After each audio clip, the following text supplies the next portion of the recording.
5th of November. On the outer forearm, of my only child, lies a scrabbled up scab. A harsh indentation on her perfect skin. A russet reminder of what happens when you can't, you must not listen to your mother.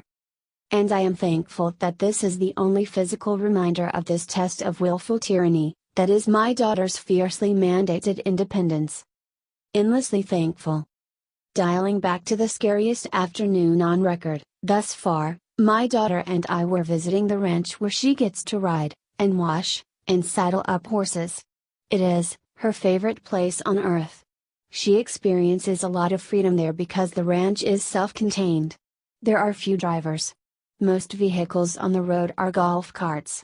As a result, my daughter is allowed to ride her bike to and from the stables. By herself. We live in Miami. She is 10 years old. I do not allow her to ride her bike anywhere without supervision. Riding alone is a big deal. So on said, scariest afternoon on record, my daughter had been riding on or caring for horses until about 3 p.m. She stopped for lunch and then went right back to her cowgirl duties. This is good. No, this is great. This teaches her responsibility, commitment and compassion. It challenges her both physically and mentally, and she cannot get enough. She just can't. But she was tired. And I get tired too. Tired of repeating myself. Tired of being both good and bad cop. All the time. Tired of having to threaten and raise my voice to get someone to hear me. Sometimes I need to buck up. We enjoyed an ice cream at the general store and we were ready to return to our room for a little rest before the rodeo that night. Zoe still had some of her waffle cone of Moose Tracks ice cream, melting through her fingertips. She wanted to finish. I mean, it was a waffle cone of Moose Tracks ice cream.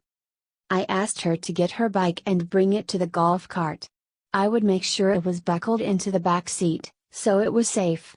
And she was safe. But that wasn't the plan my daughter had in mind. As I stood there with golf cart key in hand, she whizzed past me on her bike. "Stop at the cart, Zoe!" I screamed. No, she just shook her head. She was going to ride it, with a melting Moose Tracks waffle cone in one hand, all the way to the room. I turned to face her and then my heart stopped. She dropped the slippery cone, ran over it with the bike and went flying. Bang, grumble, crack, screech. She was splayed out on the parking lot of the general store area. In front of parked cars. On her back, but screaming. Bike strewn lopsided, but horizontal. Girl the same. Cowboy hat gone AWOL. Cone crushed beyond recognition. Mom. Screaming. Zoe. Screaming. I ran to her, literally hyperventilating with every step. I threw my things and genuflected as I got down onto the asphalt with my only child. The one thing I have done right. The one thing I have created and kept alive. Until now. I felt around her head for blood. I inspected every inch of her. Hyperventilating. Why would you do this? Shallow breath. Why wouldn't you listen to me? Shallow breath. I was helpless and she was hurt.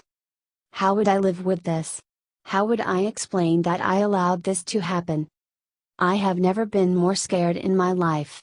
That is as honest as I can ever be. I was crippled in fear. She was scared out of her skin. Together, we were a novel-worthy scene.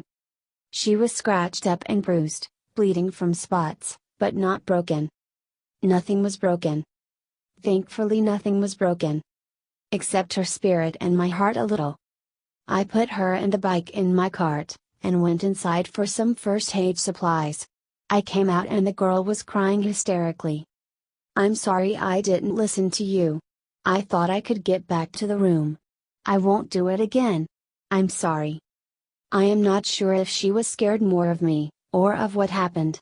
Probably a healthy mix of both. My words to her were simple and clear. I hope that you never, shallow breath, ever, shallow breath, feel the way that I felt, shallow breath, 5 minutes ago. I hope that never, shallow breath, happens to you in your life. And that's the truth. I never want her to feel like her entire existence has just been vacuumed off the earth. In a second. I don't ever want her to feel so tired and frustrated and devastated because her life nearly made a tragic turn, right in front of her eyes. I never want her to have a preview of loss, so drastic it steals the breath from her lungs. Never. I want her to listen. I want her to not take chances with her life or mine. That is not negotiable. I want her to learn that responsibility is not given, it is earned. And the same goes for trust. I do my very best to teach her and model behavior that emulates that, but sometimes that's just not enough. At some point, we have to let them go. Let them ride without helmets and figure this stuff out. That day was probably the beginning of that journey for us.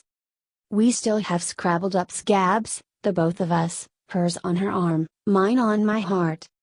In the meantime, we try to heal, and learn and do better next time. And, thankfully, there will be a next time. I'm sure of it. There will be a next time.